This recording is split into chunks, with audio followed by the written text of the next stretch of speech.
The transport ship shuddered as it broke through the atmosphere of Vermilion 7. Tae-sung pressed his face against the small window, watching the red-tinted clouds give way to a landscape that looked almost like Earth. Almost, but not quite. The grass was too blue and the trees had silver bark that caught the light of the system's twin suns. He had been asleep for 6 months in cryo-freeze, dreaming strange dreams that felt more like memories that belonged to someone else. Now he was awake and his new life was beginning on a planet hundreds of light years from home. The landing was smooth. Tae-sung gathered his 2 bags and followed the other colonists off the ship. The air smelled different here, like metal and flowers mixed together. He breathed deeply, feeling the slight burn in his lungs as his body adjusted to the different oxygen mixture. A colony representative met him at the landing pad. She was human, maybe 50 years old, with tired eyes and a warm smile. She handed him a data pad with his housing assignment and work schedule. Tae-sung was a terraforming engineer, one of 20 brought in this wave to help make Vermilion 7 more Earth-like. His assigned house was in District 7, what they called the Mixed Species Zone. Humans lived next to aliens here. The colony administrators thought it would help everyone get along better. Tae-sung didn't mind. He had always been curious about other species. The automated taxi dropped him off in front of a small prefab house with gray walls and a green door. It looked standard, comfortable, designed for human living. He scanned his ID chip and the door unlocked with a soft beep. Inside, everything was new and clean. A kitchen area, a living space, a bedroom, a bathroom, all the basic needs covered. Tae-sung set down his bags and looked around at what would be his home for at least the next 3 years. Through the window, he could see the neighbor's house. It was different from his. The walls were darker, almost black, and the windows seemed strange. They didn't reflect light like normal windows. Instead, they seemed to absorb it, like looking into deep water. Tae-sung spent the afternoon unpacking. He had brought pictures from Earth, some books printed on real paper and a small plant in a sealed container. He set up the plant on the windowsill, hoping it would survive on this new world. As evening came, the twin suns began to set. The sky turned purple and orange, colors he had never seen in an Earth sunset. Tae-sung made himself dinner from the ration packs in his supply kit. The food tasted like cardboard, but it was hot and filling. He was washing his dishes when he heard a knock on the door. For a moment, Tae-sung froze. He wasn't expecting anyone. He dried his hands and walked to the door, pressing the button to activate the external camera. On the screen, he saw a woman standing on his doorstep. She was humanoid, but clearly not human. Her skin was pale lavender, smooth and slightly luminescent in the fading light.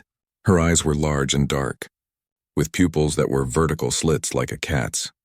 She wore simple clothes, a dark shirt and pants, and she held a plate covered with cloth.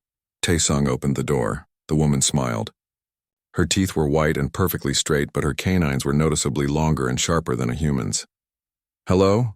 she said. Her voice was soft and pleasant. "I am Hana. I live next door. I wanted to welcome you to the neighborhood." She held out the plate. Tae-sung took it, surprised by the gesture. Under the cloth were cookies, round and golden brown, shaped like the sugar cookies his grandmother used to make. "Thank you," Tae-sung said. "I'm Tae-sung. It's nice to meet you." Hana nodded but didn't step forward. She stayed in the doorway and Tae-sung noticed she was standing in the shadow cast by his house. The last rays of sunlight didn't touch her. "I researched human welcoming customs," Hana said. "The information said that bringing baked goods to new neighbors is traditional. I hope I made them correctly. I have never eaten them myself." Tae-sung looked down at the cookies. They smelled right, like butter and sugar. "Would you like to come in?" he offered. Hana glanced past him into the house where the lights were bright. She hesitated. "Perhaps another time. I work at night and I should prepare for my shift. But I wanted to introduce myself." "What do you do?" Tae-sung asked, trying to be friendly. "I work for an interstellar logistics company," Hana said. "I coordinate shipments between systems. It's boring work, but it allows me to live here in this quiet place." They talked for a few more minutes. Hana asked questions about Earth, about what it was like to leave home and travel so far. Tae-sung found himself relaxing. She seemed genuinely interested, genuinely kind. When she finally said goodnight and left, Tae-sung watched her walk back to her house. She moved differently than a human. Each step was perfectly silent, perfectly balanced. She seemed to glide rather than walk. He closed the door and looked at the plate of cookies. He took one and bit into it. The texture was right, but the taste was off. Too much salt, not enough sugar. But the fact that she had tried, that she had researched and baked cookies to welcome him, touched him deeply. Taesung ate 3 of the cookies anyway, savoring the strange taste. Then he washed the plate carefully, planning to return it to Hana the next evening. That night, lying in his new bed on his new world, Taesung thought about his neighbor. She was alien, truly alien in a way he had only seen in videos and pictures before. But she had been kind. She had welcomed him. Maybe, he thought as sleep pulled him down, maybe this wouldn't be so hard after all. Maybe living among other species would be easier than he feared. Outside his window, the moons of Vermilion 7 rose into the purple sky. There were 3 of them, each a different size, casting silver light across the blue grass. In the house next door, a shadow moved past the dark windows. Taesung dreamed of home, of Earth, of his mother's face as she said goodbye at the spaceport. But mixed in with those memories were new images: purple skin, dark eyes, and a smile with 2 sharp teeth. His new life had begun. 3 weeks passed quickly on Vermilion 7. Taesung fell into a routine that felt almost normal. He woke up early, ate breakfast, and took the automated bus to the terraforming facility on the edge of the colony. His job involved monitoring the atmospheric processors, large machines that slowly changed the planet's air to make it more breathable for humans. The work was important, but often boring. He spent hours watching screens full of data, adjusting settings and running tests on soil samples. The other engineers were friendly enough, but Taesung found them exhausting. They talked constantly about how much they missed Earth, about how strange everything felt here, about how long until they could go home.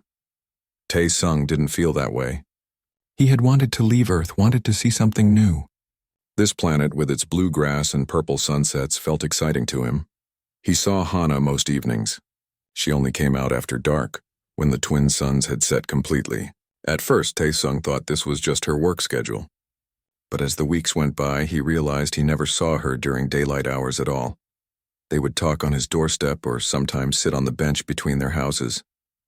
Hana asked endless questions about Earth. She wanted to know about oceans and mountains, about cities and forests. She asked about human food, about music, about holidays and traditions. Taesung enjoyed these conversations. Hana was a good listener, and she seemed genuinely fascinated by everything he told her. In return, she told him a little about her own world, a planet called Valaris that orbited a red dwarf star. She described cities built underground where her people lived in darkness, where the temperature was always cold. One thing puzzled Taesung. Whenever he offered Hana food or drink, she politely refused. She never ate or drank anything in his presence. When he asked about this, she simply said that her species had different dietary needs and that she ate at home, on her own schedule. On Friday evening of his 3rd week, there was a neighborhood gathering in the common area between the houses. The colony encouraged these events, hoping to build community among the different species. Taesung decided to go, mostly because he had nothing else to do. About 30 people showed up, a mix of humans and aliens. There were the insect-like Karathi, with their clicking speech and compound eyes. There were the Turath, who looked like walking plants with flowers for heads. And there were a few others Taesung didn't recognize. He noticed that Hana wasn't there. Taesung got a cup of synthesized juice and stood awkwardly at the edge of the crowd. A human woman approached him. She was about his age, with short black hair and sharp, intelligent eyes. She wore a lab coat with the Colony Science Division logo on it. "You're new," she said. "Third wave?" "Yes," Taesung said. "I'm an engineer. Terraforming Division." The woman held out her hand. Jiwon, xenobiologist. "I study the local life forms, figure out how our presence affects them, that sort of thing." They shook hands. Jiwon had a strong grip. "How are you settling in?" she asked. "Pretty well," Taesung said. "Everyone's been friendly. My neighbor even brought me cookies when I arrived." "Oh?" Jiwon's eyebrows went up. "Which neighbor?" "Hana, she lives next door. She's..." Taesung paused, trying to remember what Hana had called her species. "She's from Valaris." The friendly expression on Jiwon's face changed. Something cold and cautious entered her eyes.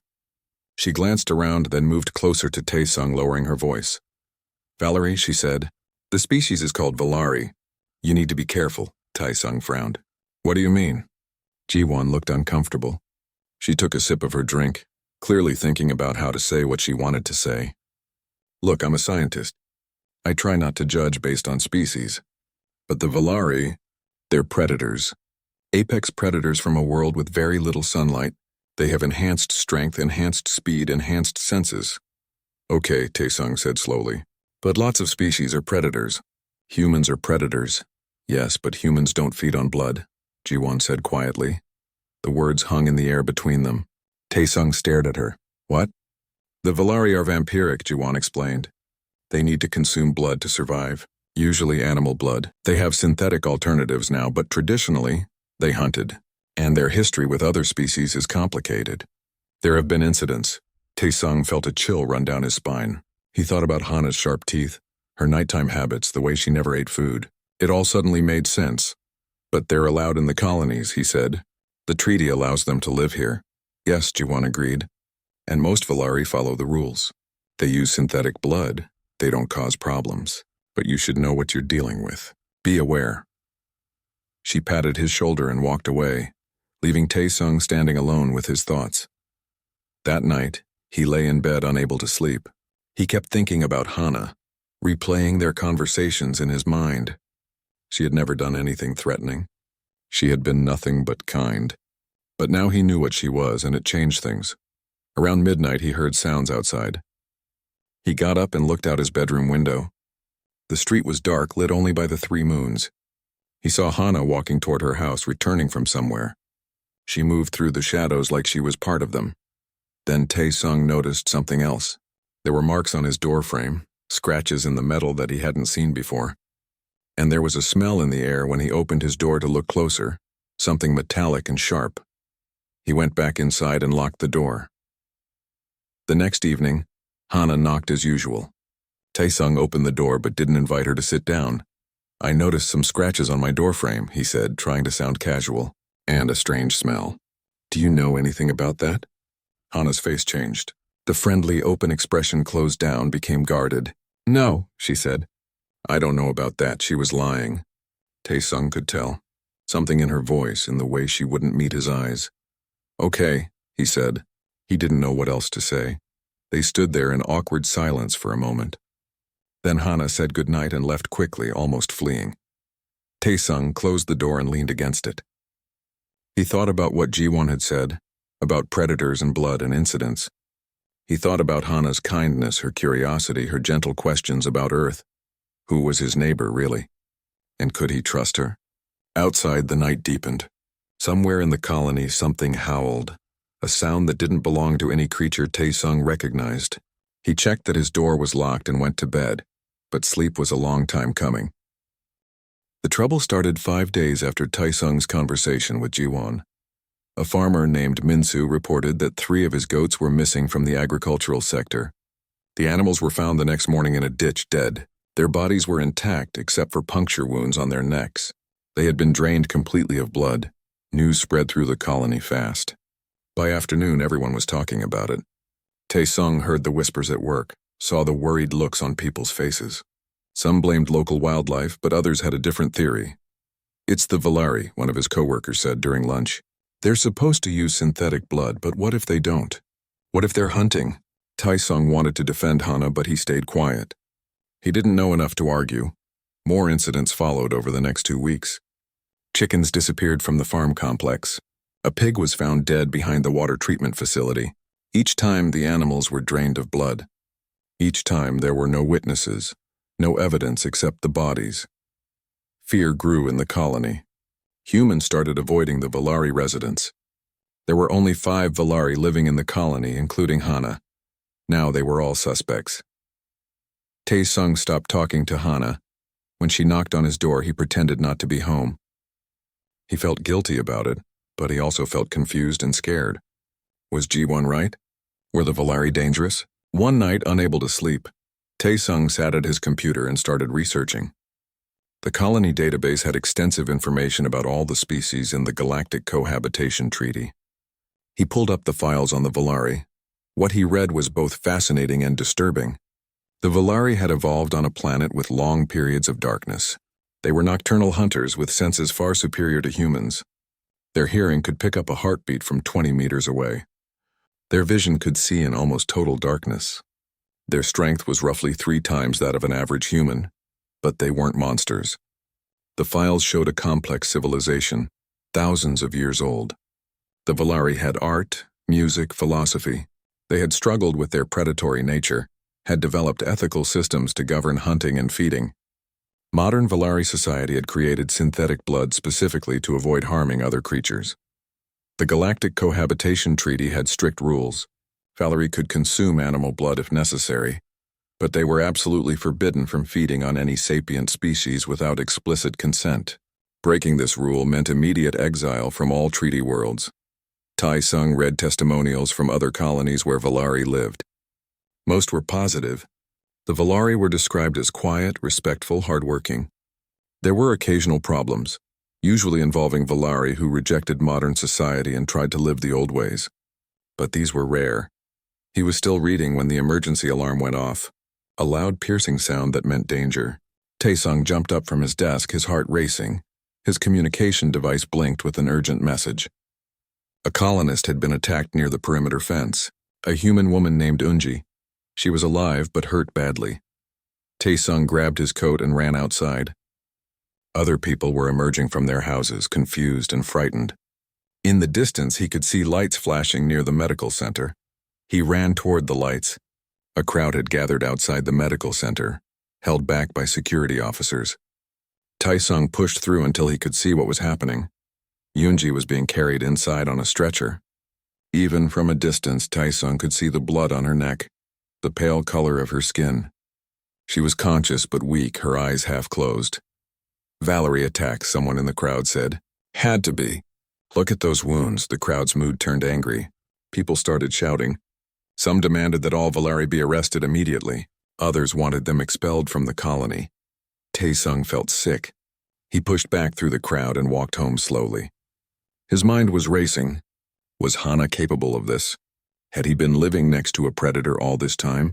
He reached his house and was about to go inside when he heard a voice. Taesung. He turned. Hana stood in the shadows between their houses.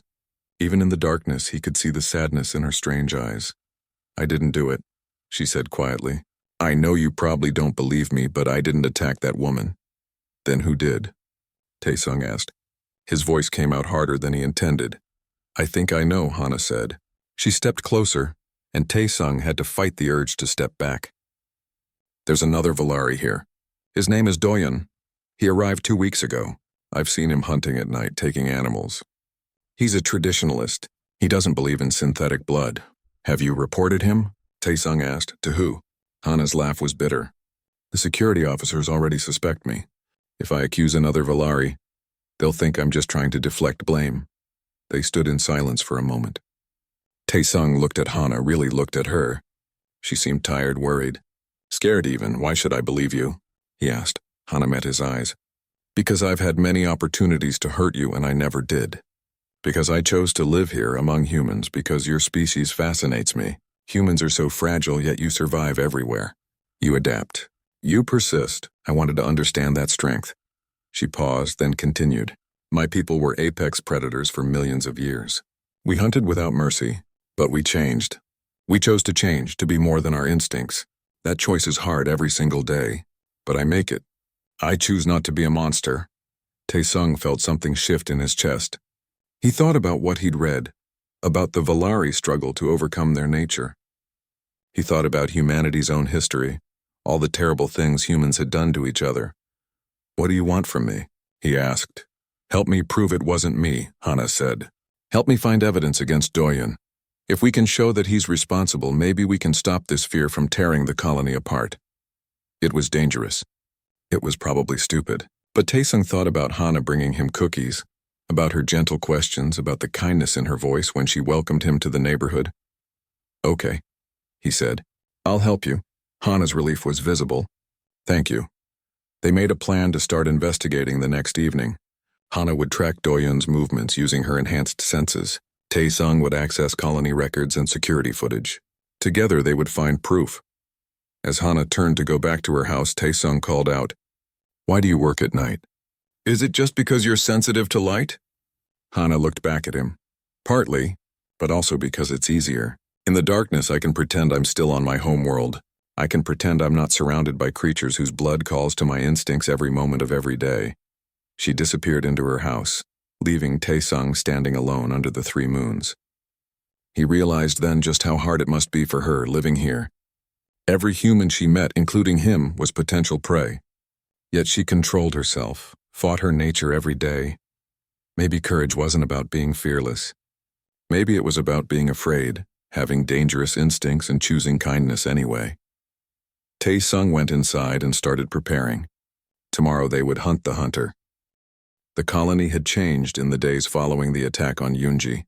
Humans walked in groups now, especially after dark. The mixed species district felt tense, with neighbors eyeing each other suspiciously. 2 Valari families had already packed up and left, deciding that staying wasn't worth the hostility. Taesung met with Hana every evening after his work shift ended. They were careful, meeting in his house rather than outside where others might see. He knew people would judge him for associating with a Valari, but he didn't care. He believed Hana was innocent. She taught him about Valari tracking methods. Her people could follow a scent trail for miles, could hear a heartbeat through walls, could sense body heat in complete darkness. These abilities made them incredible hunters. They also made them useful investigators. Hana had been following Doyen for 3 nights. He lived in the eastern part of the colony, in a small dwelling near the industrial sector. Every night around midnight, he left his house and went to the agricultural zone.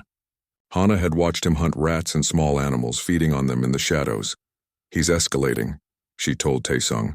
"First small animals, then livestock, now a human. That's the pattern of someone losing control." Taesung accessed the colony's security network through his work credentials. The footage was grainy and incomplete. Many cameras had blind spots, but he found something interesting. On the night Yunji was attacked, cameras near the perimeter showed a tall figure moving through the darkness. The figure was too far away to identify, but the movement pattern matched what Hana described as a Valari's hunting stride. "We need more," Taesung said. "Security won't act on this alone. They'll say it could be any Valari, including you." "Then we need to catch him in the act," Hana said. They developed a plan. Hana would track Doyen the next night, staying far enough back that he wouldn't sense her. Taesung would follow with a camera, documenting whatever they found.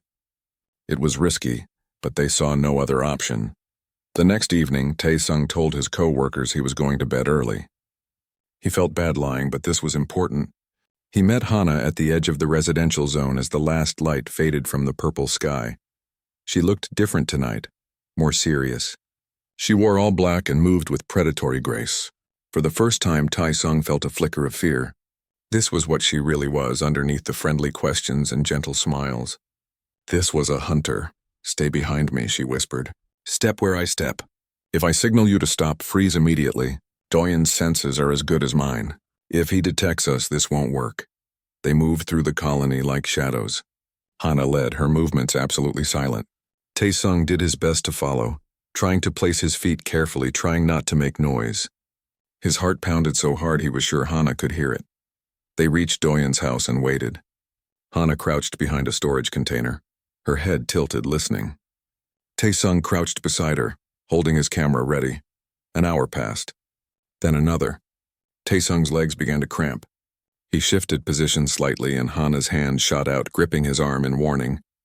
Her strength was shocking. He froze. A door opened. Doyen emerged from his house. He was tall, taller than Hana, with darker purple skin and eyes that glowed slightly in the darkness. He wore loose clothing and moved with the same liquid grace as Hana, but there was something different about him. Something hungry. Doyen sniffed the air, turning his head slowly. For a terrible moment, Taesung thought he had detected them, but then Doyen smiled and started walking toward the agricultural sector. Hana waited a full minute before following. They trailed him through empty streets, past darkened houses, into the fields where the colony grew food. Doyen moved through rows of corn and wheat, heading toward the animal pens. He stopped at the fence surrounding the pig enclosure. With one smooth motion, he vaulted over the fence, landing silently on the other side. Taesung raised his camera and started recording, but Doyen didn't go for the pigs. Instead, he stood still, waiting. A minute passed, then two. Then Tae-sung heard footsteps approaching from another direction. Another figure emerged from the shadows. This one was smaller, more delicate. Azo Valari, female, Tae-sung thought. She walked directly to Doyen and they spoke in low voices. Hana's body went rigid beside him. She leaned close to Tae-sung and whispered directly into his ear. So quiet he barely heard. That's Soman. She left the colony weeks ago. Everyone thought she was gone. The two Valari in the pen began moving, but they weren't hunting pigs. They were leaving the agricultural sector, moving fast now, heading toward the colony perimeter. Hana and Tae-sung followed. This was harder because the Valari were moving quickly, and Tae-sung had to half-run to keep up. His breathing was loud in his own ears. His boots scraped on the ground. Suddenly, both Valari stopped. They turned around, looking directly at where Hana and Tae-sung were hiding. They had been detected. Run, Hana said. She didn't whisper this time. She said it loud and clear. But before Tae-sung could move, Soman was there. She crossed the distance between them in seconds, moving faster than Tae-sung's eyes could follow. She grabbed him by the throat and slammed him against a wall. Up close, Soman's face was beautiful and terrible. Her fangs were fully extended, her eyes wide and predatory. She smelled like copper and darkness. A human and a traitor, she said. Her voice was musical, almost pleasant. How interesting. Doyen walked up behind her, moving more slowly. We should have known you'd interfere, Hana. You always were weak, always trying to be something you're not. Hana stood facing them, her body coiled and ready. Let him go, Soman. Your fight is with me. No fight, Soman said. She squeezed Tae-sung's throat harder. Black spots danced in his vision. This is natural order. We are predators. They are prey. The treaty tried to make us into something we're not. Some of us refused to deny our nature. The treaty gave us a place among the stars, Hana said. Her voice was steady, but Tae-sung could hear the tension in it. Without it, we'd be isolated on our dying world. Better to die free than live as pets, Doyen said. Soman smiled. Her fangs caught the moonlight. She leaned closer to Tae-sung, inhaling deeply. Your blood smells wonderful, she told him. Like electricity and life. I can hear your heart racing. I can feel the heat of your fear. This is what we are meant to be. Then Hana moved. She crossed the space between them faster than Soman had moved, faster than Tae-sung could process. She slammed into Soman with tremendous force, knocking her away from Tae-sung. The two female Valari rolled across the ground, hissing and clawing. Tae-sung fell to his knees, gasping for air. His camera had fallen and broken, but he didn't care. Doyen watched the fight with interest. Your human pet is still alive, he called to Hana. You should have killed him. Now he's seen too much. He started walking toward Tae-sung. Tae-sung tried to stand, tried to run, but his legs wouldn't work properly. His throat hurt too much. Doyen reached down and grabbed Tae-sung by the collar. Don't worry, he said softly. This won't hurt much. We're very good at what we do. Behind them, Hana screamed, not in pain but in fury, a sound that was barely human, barely civilized. Tae-sung turned his head and saw her throw Soman off. Then she launched herself at Doyen. The impact sent all three of them sprawling. Tae-sung rolled away, finally getting his legs under him. He ran, stumbling back toward the colony proper. Behind him, he heard sounds of violence, screaming, hissing, the impact of bodies against walls. He ran harder, his lungs burning. He had to get help. He had to get security. Hana was fighting both of them alone, and even with her strength and speed, she couldn't win against two. Tae-sung ran through the empty streets, screaming for help, praying he wasn't too late. Security arrived within minutes of Tae-sung's call. 6 officers with weapons and lights led by Captain Hyunwoo, a former military man with gray hair and hard eyes. They found the scene quickly, following the sounds of fighting and Tae-sung's frantic directions. The battle was still going when they arrived. Hana was covered in dark blood, some of it hers. She had managed to disable Doyen, who lay unconscious against a wall. But Soman was still fighting, and she was winning. The security officers didn't hesitate. They stunned all 3 Valari with electric weapons, not bothering to figure out who was who. Hana collapsed mid-movement, her body going rigid before she fell to the ground. Tae-sung ran to her. No, she was helping me. She was fighting them. Hyunwoo held him back with one strong arm. Step away from the Valari, Mr. Tae-sung. All of them are dangerous right now. They put all 3 Valari in restraints, heavy metal cuffs that limited movement. Medical teams arrived and loaded them onto separate transports. Taesung watched helplessly as they took Hana away. She was conscious again but couldn't speak, her body still affected by the stun weapon. The next hours were a blur. Taesung spent them in the security office, giving his statement over and over. He explained about Hana's suspicions, about following Doyun, about finding Somin. He described the attack, the fight, everything he had seen. Hyunwoo listened with a skeptical expression. So you're saying this Valari, Hana, was trying to help you? That she fought the others to protect you? Yes, Taesung said firmly. She saved my life. Or, Hyunwoo suggested, 3 Valari were hunting together, they had a disagreement, and you got caught in the middle. How do we know this Hana isn't just as guilty as the others? Taesung wanted to argue, but he was exhausted and his throat hurt from where Somin had grabbed him. The medical scanner showed bruising but no permanent damage. They kept him at the security office until dawn. When they finally let him go home, he walked past the medical center. Through the windows he could see Hana on a bed still in restraints with guards posted at her door.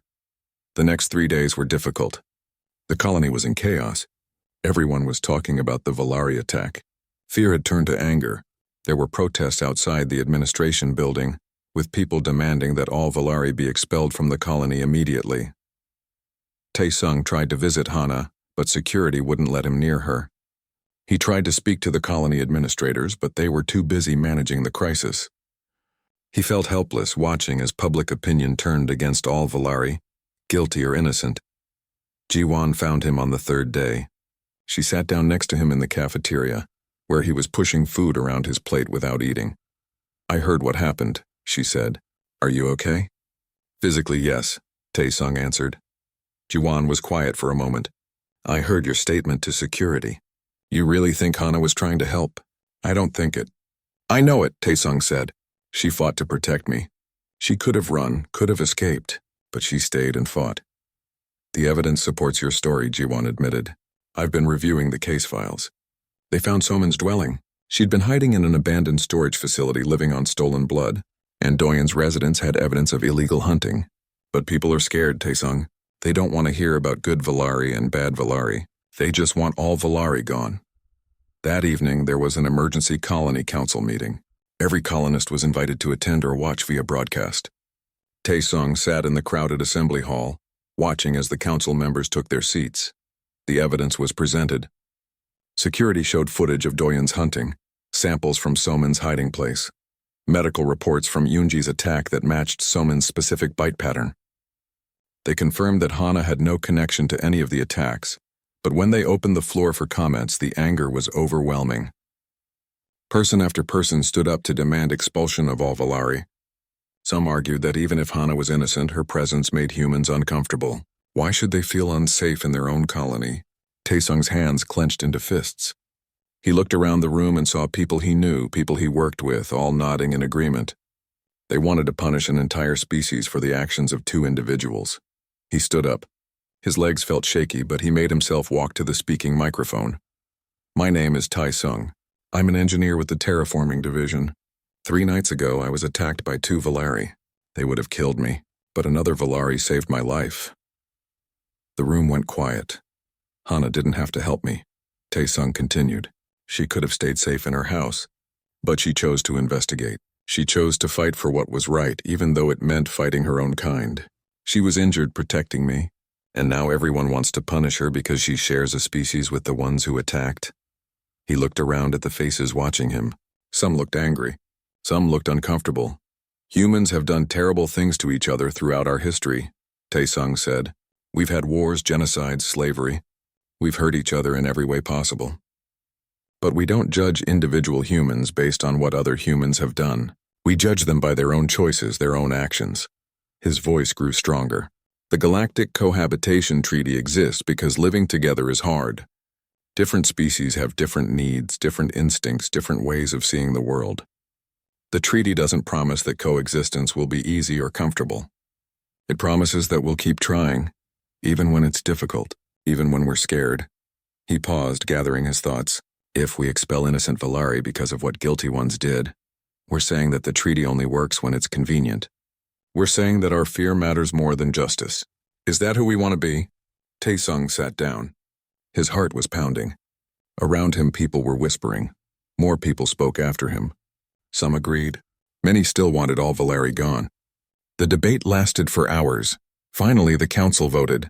By a narrow margin, they decided to allow innocent Valeri residents to stay. But new monitoring protocols would be implemented. All Valeri would need to register their feeding schedules and blood sources. There would be restrictions on their movement at night. The decision satisfied no one completely. Those who wanted expulsion felt betrayed. The Valeri who remained felt like criminals despite being innocent. But it held. After the meeting ended, Taesung was given permission to visit Hana. She was being released from medical custody but would remain under surveillance for the next month. He found her sitting on the edge of a bed, her wrists still showing marks from the restraints. She looked tired, defeated. "Thank you," she said when she saw him, "for speaking on my behalf." "I told the truth," Taesung said. "You saved my life," Hana smiled sadly. "And now both our lives are more complicated. You'll be seen as a Valeri sympathizer. People will avoid you, distrust you." "I don't care," Taesung said, and he realized it was true. "You're my neighbor. You're my friend.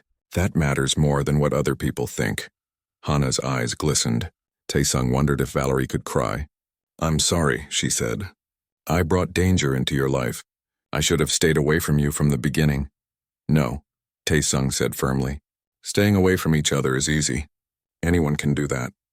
But you chose to be kind even though it was hard. You chose to fight for what was right even though it was dangerous. That's what makes you more than just your instincts." They sat together in silence for a while.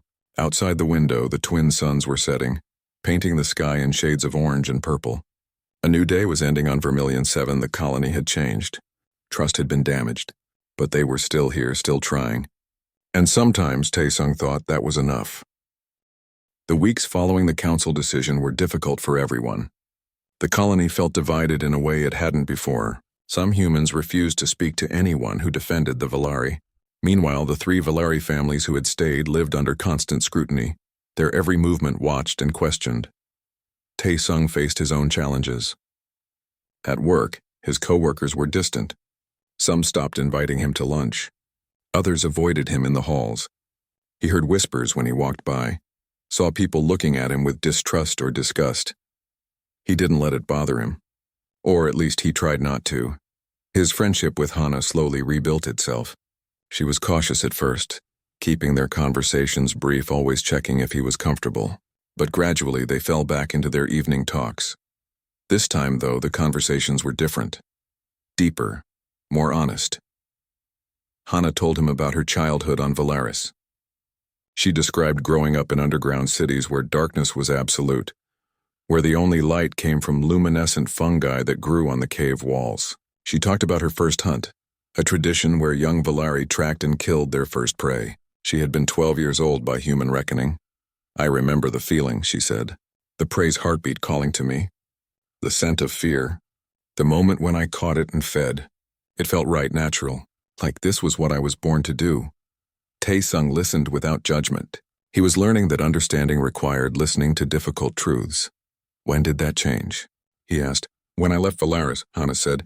"I traveled to other worlds, met other species. I saw how they looked at us, the fear in their eyes. I realized that just because something feels natural doesn't mean it's right. Humans used to do many things that felt natural to them, things they now consider wrong. Your species chose to change. I decided mine could too." She explained the meditation practices Valeri used to control their hunting instincts. Every morning and evening she spent an hour in mental exercises, visualizing her instincts as a separate entity that she could acknowledge but not obey. "It's hardest around fresh blood," she admitted. "The smell triggers something deep in my brain, something older than thought. I have to fight myself every time." In return, Taesung shared more about human history, not the glorious parts but the shameful ones. He told her about wars fought over religion and territory, about slavery and genocide, about the countless times humans had hurt each other. "We're not naturally good," he explained. "We just decided that being good was worth the effort. We made laws and systems to hold ourselves accountable. We built societies that punished our worst instincts. It's not perfect. We still fail constantly, but we keep trying. Hana found this comforting somehow. The idea that goodness was a choice, not an inherent trait, meant that she and her people could choose it too. One evening, about 6 weeks after the attack, there was a severe magnetic storm. These storms happened occasionally on Vermilion 7, disrupting electronics and power systems. The colony's main grid went down around sunset. Tae-sung was at the atmospheric processing facility when it happened. Emergency protocols kicked in immediately. The processors needed to be manually adjusted to prevent dangerous gas buildup during the outage. He and 2 other engineers worked quickly, running between machines in the darkness with only emergency lights to guide them. That's when it happened. Tae-sung was adjusting a pressure valve when it suddenly released. High-pressure gas shot out, throwing him backward. He hit the ground hard, his head cracking against a metal support beam. Pain exploded through his skull. He felt something warm running down his face. Blood. His co-workers helped him up, their voices distant and echoing. They got him to the medical center, which was running on backup power. The doctor examined him, cleaned and sealed the wound on his head. It wasn't serious, but he had lost some blood and would have bruises for days. Go home and rest, the doctor ordered. No work tomorrow. Tae-sung walked home slowly. His head throbbed with every step. The power was still out across most of the colony.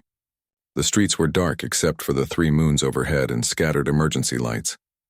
He reached his house and fumbled with his keys. His hands were shaking.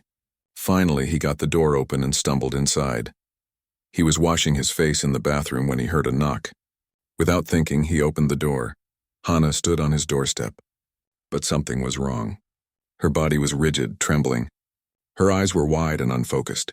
Her breathing was rapid and shallow. I smelled it, she whispered. Your blood. From inside my house. I tried to ignore it, tried to meditate, but I can't. Her hands were clenched into fists so tight that her knuckles had gone pale.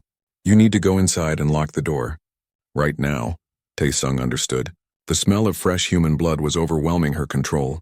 But instead of going inside, he asked, Do you need help? I need you to go away, Hana said through gritted teeth. I'm trying very hard not to hurt you, but your blood smells like lightning and copper and something I can't describe. Every instinct I have is screaming at me to attack, to feed. Please, Tae-sung. Go inside.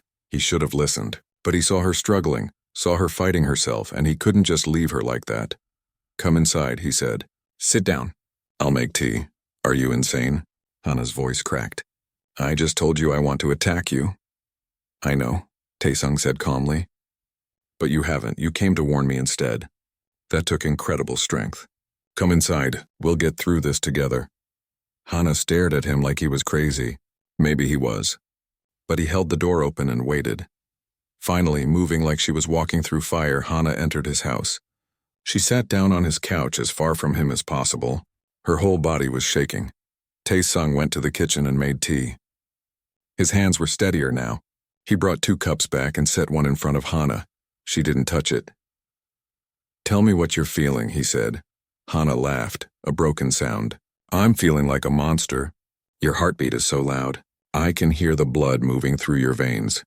The wound on your head is still seeping slightly. The smell fills everything. My fangs extended the moment I detected it. My body is preparing to hunt even though my mind is screaming at it to stop.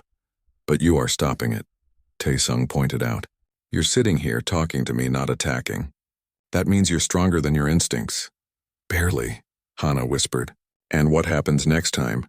What happens when there's more blood, or when I'm tired, or when my control slips? This is why Valerie shouldn't live among other species. We're too dangerous. Humans are dangerous too, Tae-sung said. We have instincts for violence, for tribalism, for taking what we want. We've built weapons that could destroy entire planets. But we don't exile every human because of what we might do. We judge people by what they actually choose to do. They sat together for an hour. Tae-sung talked about meaningless things, trying to distract Hana from her instincts. He told her about his work, about funny messages from Earth, about a strange plant he had found growing near the processing facility. Gradually, Hana's trembling stopped. Her breathing slowed. Her eyes focused again. Thank you, she said finally, for trusting me when I didn't trust myself. That's what friends do, Tae-sung said. After she left, he sat alone in his dark house. He thought about what had just happened, about how close they had come to disaster. Some people would say he was stupid for taking that risk. But Taesung thought about the look on Hana's face when she came to warn him. She could have just stayed in her house fighting her instincts alone. Instead, she had risked coming to him, had trusted him to help her stay in control. Trust, he realized, was always a risk. But it was a risk worth taking. Outside, the power flickered back on. Lights bloomed across the colony. A new day was beginning. 6 months had passed since Taesung arrived on Vermilion 7. The planet felt different now. The blue grass no longer seemed strange. The purple sunsets had become familiar, almost normal. Even the 3 moons rising each night felt like home. The colony had changed too. The tensions from the Volari attacks had slowly eased. Not disappeared, but softened. People were learning to live together again, though it took effort from everyone. Taesung had been promoted to chief terraforming engineer. His work had earned respect even from those who disagreed with his defense of Hana. The atmospheric processors were running better than ever, and his soil improvement project was ahead of schedule. Vermilion 7 was slowly becoming more Earth-like, more suitable for human settlement. Hana had started her own business. She offered intercultural consulting services, helping newly arrived colonists understand their non-human neighbors. At first, people were skeptical. Why would they pay a Volari to teach them about aliens? But Hana was patient and knowledgeable, and gradually her reputation grew. She taught humans about Volari culture, yes, but also about the Kirathi, the Turath, and a dozen other species. She helped a human family understand why their Kirathi neighbors made clicking sounds at night. It wasn't aggression, she explained, but how they sang to their children. She helped a Turath merchant understand why humans found his natural scent overwhelming, and suggested a filter that made everyone more comfortable. Small bridges, built one conversation at a time. The mixed species district had become something of a model for other colonies. Representatives from 3 other worlds had visited to study how Vermilion 7 managed cohabitation. They interviewed residents, including Taesung and Hana. The key, Hana told them, is accepting that discomfort is part of the process. Humans are uncomfortable around predators. Volari are uncomfortable around so much light and noise. But discomfort doesn't mean failure. It means we're pushing past our natural boundaries to create something new. Taesung added, "We're not trying to erase our differences. We're learning to live with them. That's harder but more valuable. Not everyone agreed with this approach. Some humans still wanted a humans-only colony. Some Volari had chosen to leave, finding the restrictions and monitoring too invasive. These departures were sad but necessary. Coexistence had to be voluntary. Doyun and Somin had been exiled from all treaty worlds. The evidence against them was overwhelming. They would spend the rest of their lives on prison stations or isolated colonies for treaty violators.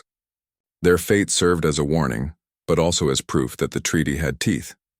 One evening in his 6th month on Vermilion 7, Taesung invited Hana to watch the sunset from his roof. He had built a small platform up there with chairs and a table. It was his favorite spot to relax after work. Hana arrived just as the twin suns touched the horizon. She wore sunglasses now, specially made to protect her sensitive eyes. She could tolerate limited sunlight with them, though she still preferred darkness.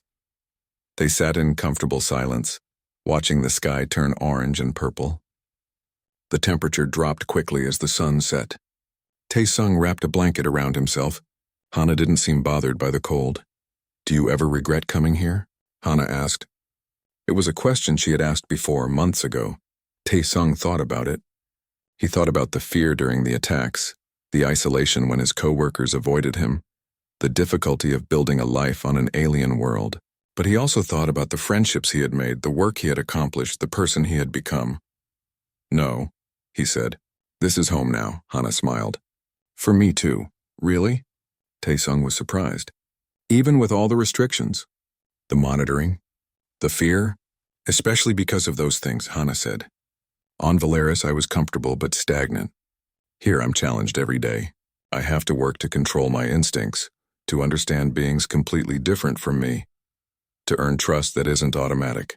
It's exhausting, but it's also meaningful." She paused, looking out over the colony.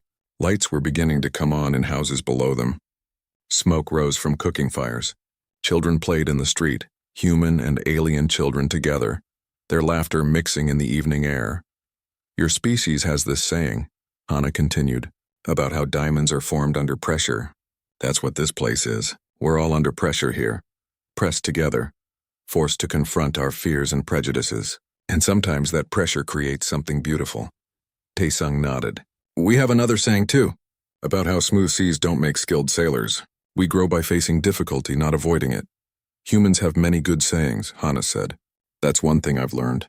Your species has spent a long time thinking about how to be better than your instincts. You've developed philosophies, religions, ethical systems. You've created art about your struggles. All that cultural development makes you fascinating. We're not that special, Taesung protested. We're just doing our best. That's exactly what makes you special, Hana said. Humans aren't the strongest species or the smartest or the most advanced technologically. But you have this stubborn optimism, this refusal to give up on difficult ideals. You fail constantly, but you keep trying. That persistence is your real strength. The 3 moons were rising now, large and bright in the darkening sky. The first moon was white, the second was pale blue, and the third was faintly golden. Together they cast enough light to see clearly without artificial lights. Taesung thought about the journey that had brought him here. 6 months ago he had been a stranger on an alien world, nervous and uncertain. Now he was home, not because the planet had become Earth-like, but because he had built connections here. He had created meaning. I talked to my mother last week, he said. The transmission delay is annoying, but we're keeping in touch. She asked if I was happy. What did you tell her? I told her yes, Taesung said. I told her I had found something important here. Not just work, but purpose. I'm helping build something that's never existed before. A place where different species live together as equals, where we choose cooperation over fear. It's not perfect, Hana pointed out. We still have problems. People still struggle. Of course, Taesung agreed. But perfect was never the goal. The goal is better. And we are better than we were 6 months ago. We'll be better 6 months from now. That's what matters. They sat together as darkness fell completely. Below them, the colony settled into its night routine. In some houses, lights stayed on as humans stayed awake. In others, they went dark as Valari residents emerged for their active hours. The Karathi made their clicking songs. The Tureth tended their gardens, which bloomed only at night. Different species, different needs, different ways of being.